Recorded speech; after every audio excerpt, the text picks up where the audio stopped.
قرآن کیا کہتا ہے، حدیث کیا کہتی ہے، نبی نے دعا سکھائی کہ اے اللہ اتنا خوف، زیادہ خوف مسلط ہو گیا تو پڑھائی سے بھی گئے، نیند سے بھی گئے، کھانے سے بھی گئے، تو اللہ کا بھی اگر زیادہ خوف پیدا ہو گیا صحت بھی خراب ہوگی۔ بعض لوگوں کے دل میں جہنم کی آگ کا بہت خوف مسلط ہو جاتا ہے، وہ عبادت سے بھی جاتے ہیں، پھر وہ لائف کو جتنا انجوائے کرنا چاہیے جو شریعت نے اجازت دی اتنا بھی نہیں کر پاتے۔ تو اس لیے ہمارے نبی نے دعا سکھائی، اللہم قسم لنا من خشیتک ما تحول به بیننا وبین معصیتک۔ یہ میں مناجات مقبولہ کی دعاؤں کا ایک تھوڑا سا تعارف پیش کر رہا ہوں آپ کے سامنے کہ کتنی پیاری دعائیں ہیں۔ اے اللہ ہمیں اتنا خوف اپنا دے دے جو ہمارے اور تیری نافرمانی کے درمیان آڑ، کیونکہ خوف کا مقصد ڈرنا برائے ڈرنا نہیں ہے، خوف کا مقصد ہے جہنم سے بچنا، اور وہ جب بچیں گے جب گناہ سے بچیں گے۔ تو کم سے کم اتنا خوف تو ہو کہ جب گناہ کی طرف دل مائل ہو تو تیرا خوف رکاوٹ بن جائے، گناہ سے روک لے ہم کو۔ وَمِن طَاعَتِكَ مَا تُبَلِّغُنَا بِهِ جَنَّتَكَ، اپنی اطاعت کا اتنا جذبہ دے دے جو ہمیں جنت تک پہنچا دے۔ کیا ہو گیا بھائی؟ کیا ہوا؟ وَمِن طَاعَتِكَ مَا تُبَلِّغُنَا بِهِ جَنَّتَكَ، یہ اسی کی تکمیل ہے۔ وَمِنَ الْيَقِينِ، یہ بڑا پیارا جملہ ہے، وَمِنَ الْيَقِينِ مَا تُهَوِّنُ بِهِ عَلَيْنَا مَصَائِبَ الدُّنْيَا۔ اے اللہ اپنا اتنا یقین دے دے، اتنا یقین، تیری ذات پہ اتنا یقین آ جائے کہ تو سب کچھ کرنے والا تو ہی ہے، اتنا یقین آ جائے کہ دنیا کی مصیبتیں ہلکی لگنے لگیں، ڈپریشن میں نہ جائیں ہم مصیبتوں کی وجہ سے۔ جو اللہ کو نہیں مانتے نا، جب وہ دیکھتے ہیں کوئی ٹینشن آ رہی ہے تو وہ کہتے ہیں یار اس ٹینشن کی یہ وجہ ہے اور یہ وجہ تو ختم نہیں ہوگی، تو میں تو ٹینشن میں زندگی گزاروں گا، وہ خودکشی کی طرف جائیں گے۔ اور جس کو پتا ہے کہ یہ دینے والا کون ہے، اللہ، وہ میرا خیر خواہ ہے، وہ مجھے سنورنے اور بنانے کے لیے دے رہا ہے، وہ یہ ٹینشن دور بھی کر سکتا ہے، وہ کسی سبب کا محتاج نہیں، اس میں میرا فائدہ ہے، تو اس سے وہ ٹینشن کیا ہو جائے گی، ہلکی۔ تو اے اللہ اتنا یقین اپنا دے دے جس یقین کی وجہ سے دنیا کی مصیبتیں ہمیں ہلکی لگنے لگیں۔ اگر اتنا بھی یقین نہیں ہے تو یہ یقین نہیں ہے۔ وَمِنَ الْيَقِينِ مَا تُهَوِّنُ بِهِ عَلَيْنَا مَصَائِبَ الدُّنْيَا وَمَتِّعْنَا بِأَسْمَاعِنَا وَأَبْصَارِنَا وَقُوَّاتِنَا أَبَدًا مَا أَبْقَيْتَنَا۔ اے اللہ تو نے ہمیں آنکھ کی نعمت دی، سننے کی نعمت دی، بولنے کی نعمت دی، چلنے کی اور بات کرنے کی، یہ تمام نعمتیں جب تک ہماری زندگی ہے یہ نعمتیں ہم باقی رکھنا، معذوری سے ہمیں بچانا۔ سمجھ رہے ہو کہ نہیں سمجھ رہے؟ آج لوگ دولت مانگ رہے ہوتے ہیں، صحت کو فوکس نہیں کر رہے۔ آنکھ کی بینائی چلی جائے خدا نہ خواستہ، کیسی اندھیر زندگی ہے، سننے کی طاقت چلی جائے۔ وَمَتِّعْنَا بِأَسْمَاعِنَا وَأَبْصَارِنَا وَجَمِيعَ قُوَّاتِنَا أَبَدًا مَا أَبْقَيْتَنَا وَاجْعَلْهُ الْوَارِثَ مِنَّا۔ یہ اس سے بھی زیادہ خاندانی جملہ۔ کافر بھی چاہتا ہے کہ میری آنکھوں میں دیکھنے کی طاقت، کانوں میں سننے کی طاقت، زبان میں بولنے کی طاقت، میری تمام جو جسم کے پارٹس ہیں وہ صحیح رہیں تاکہ میں دنیا کی نعمتوں سے مزے اڑاؤں۔ تو اے اللہ ہم صرف اس لیے نہیں کہہ رہے کہ یہ تمام چیزیں باقی رکھ کہ ہم دنیا میں مزے اڑائیں، دنیا میں بھی لذت، اور یہ جو تو نے ہمیں طاقتیں دی ہیں یہ آخرت میں بھی ترقی کا ذریعہ بن جائیں، تو ڈبل مزے ہو گئے کہ نہیں ہو گئے ہیں بھائی؟ کیونکہ جس آدمی میں قوت اور طاقت نہیں ہوتی مختلف چیزوں کی، وہ آخرت کے کام بھی زیادہ نہیں کر سکتا۔ تو وَاجْعَلْهُ الْوَارِثَ مِنَّا، ان کے اثرات باقی رہے، قیامت کے دن فائدہ ہوئی، ان آنکھوں سے ہمیں، ان کان سے اچھی بات سنی تھی اور ہدایت مل گئی، تو یہ فائدہ ہو گیا نا اس کان کا آخرت میں، آنکھوں سے اچھی چیز دیکھی اور ہدایت مل گئی، اللہ کی نشانیاں دیکھی اور عبرت حاصل ہوئی ان آنکھوں سے، ماں باپ کی زیارت کی، بیت اللہ حج کی، اللہ کے گھر کی زیارت کی، تو یہ آنکھوں کی لذت بھی ہے، اور اس لذت سے دنیا کا فائدہ بھی اور آخرت کا فائدہ بھی۔ وَاجْعَلْهُ الْوَارِثَ مِنَّا وَاجْعَلْ ثَأْرَنَا عَلَى مَنْ ظَلَمَنَا وَانصُرْنَا عَلَى مَنْ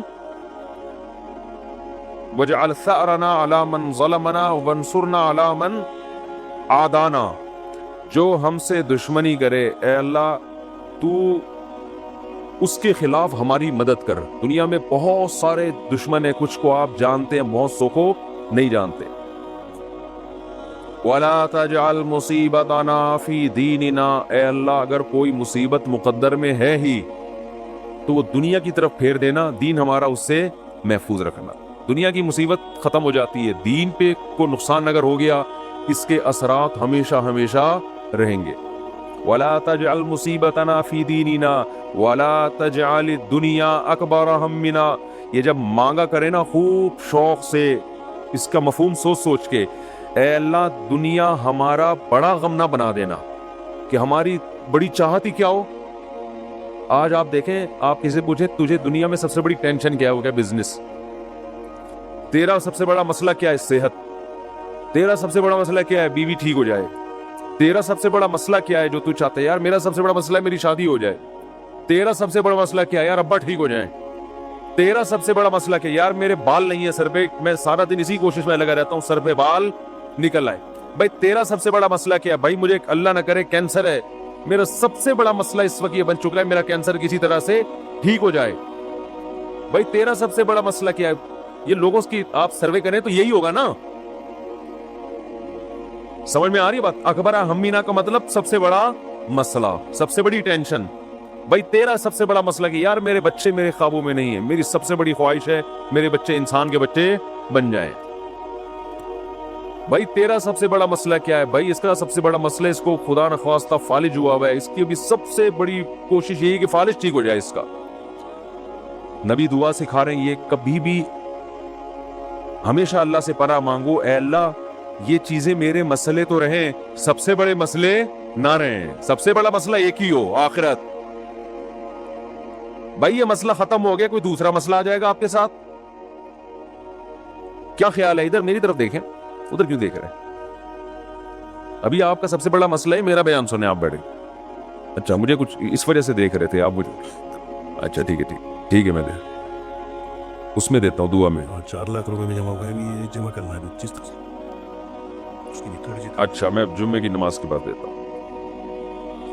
تو سب سے بڑا مسئلہ جو میرا اور آپ کا ہو تو حدیث میں آتا ہے کہ اللہ سے دعا مانگو, لا تجعل الدنیا اکبر ہمنا. اے اللہ یہ دنیا کے جو بکھیڑے اور مسائل ہیں یہ ہمارا سب سے بڑا مسئلہ نہ ہو. سب سے بڑا مسئلہ ہمارا ایک ہو, بھائی کینسر ٹھیک ہو یا نہ ہو, آخرت صحیح ہو جائے. ہم نے ایسے علماء کو دیکھا ہے موت کے وقت شفا کی زیادہ فکر نہیں ہے ان کو کہ میں ٹھیک ہو جاؤں, فکر یہ ہے کہ بھلے مر جاؤں لیکن مغفرت ہو جائے آخرت میں. ہمارے ایک استاذ تھے, 45-50 سال بمشکل ان کی عمر ہوگی, بیمار ہو گئے بہت سخت. تو میں جب بھی ان سے ملنے کے لیے جاتا ان کی عیادت کے لیے, عام طور پہ جب آپ بیمار کی عیادت کے لیے ملے تو بس وہ ایک ہی چیز کر رہا ہوگا, یار میں ٹھیک ہو جاؤں, بس میں ٹھیک ہو جاؤں, بس میں ٹھیک ہو جاؤں, فلاں ڈاکٹر. وہ اس کے علاوہ اس کی کوئی چاہت نہیں ہوتی. ہم جب ان سے ملنے کے لیے گئے تو بڑی شدید تکلیف میں, نلکیاں لگی ہوئی ہیں, ٹرپ چڑھ رہی ہے, بہت کمزور ہو گئے.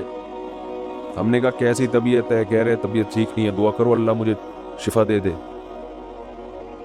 پھر تھوڑی دیر میں کہنے لگے بس دعا کرو اللہ مجھ سے آخرت میں حساب نہ لے. ہر تھوڑی دیر کے بعد, بھائی اگر میری زندگی ختم ہو رہی ہے تو بس دعا کرو اللہ مجھ سے آخرت میں حساب نہ لے.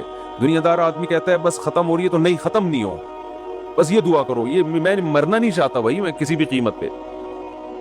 وہ اللہ سے مانگ بھی رہے کہ شفا, ہم اللہ کے بندے ہیں, ہم نے اللہ کے سامنے یہ تھوڑی کہنا ہے کہ اللہ تیری مرضی ٹھیک کرتا ہے تو کر دے, نہیں تو نہیں, یہ نہیں. ہم نے تو دعا تو یہی مانگنی ہے اللہ ہم کمزور ہے ٹھیک کر دے. بڑا مسئلہ اس سے بھی بڑا ہے, وہ کیا ہے, آخرت. کمپیئر ہے, کمپیریٹیو ڈگری ہے. اگر کوئی مسئلہ آپ کا سب سے بڑا ہے تو آخرت اس سے بھی بڑا مسئلہ ہونا چاہیے.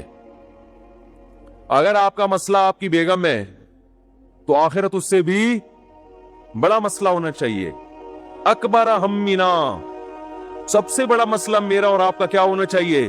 اللہ.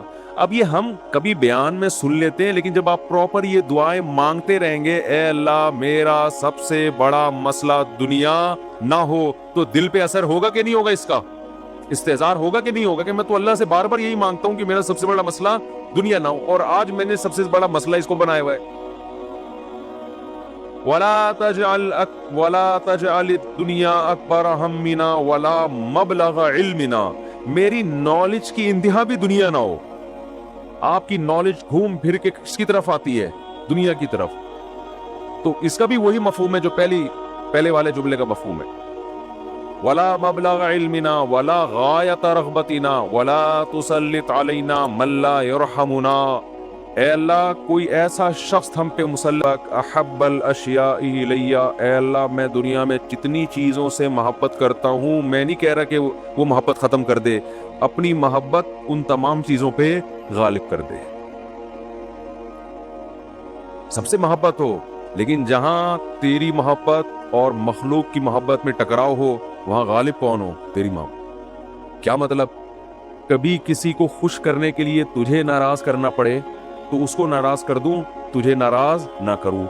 جس سے زیادہ محبت ہوتی ہے اس کے لیے چھوٹے محبوب کو انسان ناراض کر دیتا ہے، چھوٹے کے لیے بڑے محبوب کو انسان ناراض نہیں کرتا. یہ نہیں ہوتا. وَاجْعَلْ خَوْفَكَ أَخْوَفَ الْأَشْيَاءِ إِلَيَّ. اے اللہ دنیا میں بہت ساری چیزیں ایسی ہیں جن سے انسان خوف زدہ ہوتا ہے، اور ہونا چاہیے. تو میں یہ نہیں کہتا چیزوں کا خوف ہی ختم کر دے، لیکن اپنے خوف کو ان تمام خوفوں پہ غالب کر دے. اپنے خوف کو ان تمام خوفوں پہ، جہاں تیری نافرمانی ہو وہاں کسی سے نہ ڈروں میں.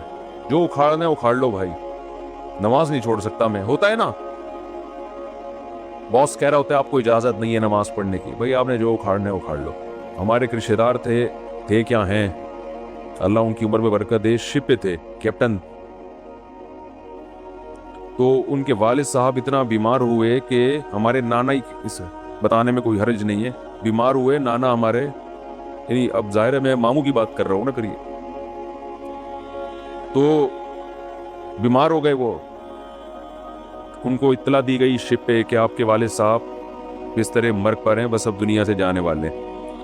انہوں نے کمپنی کو کہا کہ میرے والد صاحب کی طبیعت بہت خراب ہے، میں اس آخری وقت میں اپنے باپ کے ساتھ ہونا چاہتا ہوں. وہ بتا رہے تھے خود. کمپنی نے کہا کہ چھٹی نہیں ہے آپ کو. انہوں نے کہا ایسی کی تیسی، صحیح پکڑو، چھٹی دینی ہے تمیز سے دو، نہیں دینی ہے تو میں چھوڑ کے جاؤ. یہ کیسے ہو سکتا ہے؟ میرا باپ دنیا سے جا رہا ہے اور میں یہاں کمپنی کے لیے بیٹھا رہوں. یہاں کمپنی بعد میں، باپ کون ہے؟ پہلے. خیر وہ دیتی ان کو تمیز سے چھٹی، انہوں نے تھوڑی بدماشی بھی کرنی پڑتی ہے. بھائی چھٹی دو مجھے، نہیں تو رکھو کسی دوسرے بندے کو، میرا ہیڈک نہیں ہے. غیرت ختم نا، مارکیٹ میں غیرت ہی نہیں ہے. تو باپ ماں یہ رشتے ایسے تھوڑی ہے کہ آپ کمپنی باس چھٹی دے دیں گے تو چلا جاؤں گا، نہیں تو سر میں مجبور ہوں. بھائی تمہارے باپ کو بھی چھٹی دینی پڑے گی. تو ایسے ہی نماز کے لیے بھی ہمارے حضرت ایک واقعہ سنایا کرتے تھے، بس یہ واقعہ کر کے بیان ختم کرتا ہوں. ایک صاحب کو اسلام آباد میں کسی کمپنی میں جاب ملی، تو کمپنی نے ان کو انٹرویو کے دوران بتا دیا کہ آپ کو نماز پڑھنے کی اجازت نہیں ہوگی. اس نے کہا میں یہ جاب، حالانکہ سارے انٹرویوز پورے ہو گئے تھے، سلیکشن ہو چکا تھا ان کو، لیکن آخری میں ان کو یہ بتا دیا. انہوں نے کہا میں نہیں کرتا یہ جاب. اچھی خاصی تنخواہ تھی. تو اس نے کہا کہ کیا آپ پکے نمازی ہیں؟ اس نے کہا نہیں میں تو نماز نہیں پڑھتا. میں کہ جب آپ ویسے ہی نہیں پڑھتے ہیں بھائی تو پھر آپ کو کیا مسئلہ ہے؟ اس نے کہا میں ویسے ہی نہیں پڑھتا، سست ہوں، کاہل ہوں، تمہارے مشورے پہ میں نماز چھوڑ دوں یار؟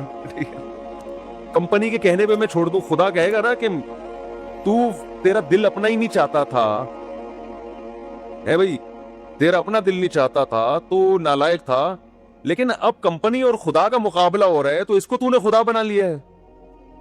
یعنی ہم اتنا پروٹوکول تھوڑی کمپنی کو دیں گے، باس کو دیں گے کہ تو کہہ دے نماز چھوڑ دو، تو ہمارا باپ ہے جو تو کہہ دے. یہ کام تو ہم باپ کے کہنے پہ ہی. اگر آپ کا نماز پڑھنے کا موڈ ہوا اور ابا کہہ رہے نہیں پڑھو. ایسے موقع پہ آدمی کہتا ہے ابا میرا اپنا آج تو میرا موڈ بن گیا ہے, میں کیسے چھوڑ دوں نماز. تو یہاں تو ابا کو آدمی لفٹ نہیں کراتا میرے بھائی, جو کرنے والے ہوتے ہیں. باس کو اتنا باپ کیوں بنا لیں گے ہم؟ تو باس کی چمچا گیری اتنی کیا کرو جتنی قیامت میں افورڈ کر سکو. یہ بھی انسان ہے, اتنا زیادہ فری نہیں کرایا کرو. میں یہ نہیں کہہ رہا اپنے باس سے بدتمیزیاں شروع کر دیں, آپ بد کلامیاں شروع کر دیں, عزت دینی چاہیے, لیکن اللہ سے آگے تھوڑی نکالنا ہے اس کو, اللہ سے آگے تھوڑی رکھنا ہے. تو ہمارے حضرت کو بڑا پسند آیا بے نمازی, کہ دیکھو غیرت ہے اس میں. اتنی بڑی جاب ٹھکرا دی اس نے, بولا بھائی تمہارے کہنے سے تم نے میں اس لیے نماز نہیں پڑھ رہا کہ کمپنی کی طرف سے اجازت نہیں ہے. تو کمپنی کون ہوتی ہے مجھے روکنے والی؟ تم چند لاکھ روپے تنخواہ دے کے تم نے ہمیں غلام بنا لیا ہے. تو اگر ہم اللہ کی نہیں مانتے تو تمہاری بھی نہیں مانتے, ٹھیک ہے؟ تمہاری تو ہم پہلے ٹھکرائیں گے. تو غیرت مند بے نمازی, غیرت مند بے نمازی. خیر نماز پڑھنی چاہیے, نماز کی ویلیو کم نہیں ہے. تو یہ ہے وَجَعَلْ خَوْفَكَ أَخْوَفَ الْأَشْيَاءِ إِلَيَّ وَقْتَ عَنِّي حَاجَاتِ الدُّنْيَا بِالشَّوْقِ إِلَىٰ لِقَائِكَ. اے اللہ اپنی ملاقات کا شوق اتنا دے دے کہ دنیا کی حاجتوں کی تمنا نہ رہے. اتنا شوق ہو جائے کہ اس دنیا میں سب سے بڑا شوق ہی یہ بن جائے. تو پھر یہ ثانوی درجے میں ہوں. اور آخری جملہ اس دعا کا, وَإِذَا أَقْرَرْتَ أَعْيُنَ أَهْلِ الدُّنْيَا مِن دُنْيَاهُمْ فَأَقْرِرْ عَيْنِي مِنْ عِبَادَتِكَ. اے اللہ جب لوگوں کی آنکھیں اس دنیا سے ٹھنڈی ہوں, کسی کا کو پتا چلا کہ بحریہ ٹاؤن میں 3 پلاٹ اس کے نام نکل آئے, آنکھیں ٹھنڈی ہو گئی, بتاتا پھر رہے ہو بھائی ماشاءاللہ ادھر رشتہ ہو گیا, ہاں بھائی مفتی صاحب کا بیان اثر کر گیا ہے, آنکھیں ٹھنڈی ہوتی نا, گاڑی آ گئی, پیسہ آ گیا. تو اے اللہ اس وقت میری آنکھیں اپنی عبادت میں ٹھنڈی کرنا, مجھے عبادت کی ایسی لذت دے دے, اپنے سامنے راز و نیاز اور مناجات کی, اور اپنے سامنے دعا مانگنا اور نماز پڑھنا اور تیری تلاوت کرنا اور تیری عبادت کرنا, تیرے سے تعلق ایسا ہو جائے کہ میری آنکھیں دنیا سے ٹھنڈی نہ ہو. مجھے مزہ کس میں آئے؟ تجھ سے راز و نیاز کرنے میں. یہاں بھی یہ نہیں کہا جا رہا مجھے دنیا نہیں دینا, مجھے پلاٹ نہیں چاہیے, مجھے گاڑی نہیں چاہیے. چاہیے بھائی, کون مستغنی تھوڑی ہے ہم اللہ سے, سب کچھ چاہیے. لیکن جو لذت ہو نا, لذت وہ ان چیزوں میں نہیں ہو, ان ٹکڑوں میں, کھلونوں میں. لذت کس میں ہو؟ آخرت میں.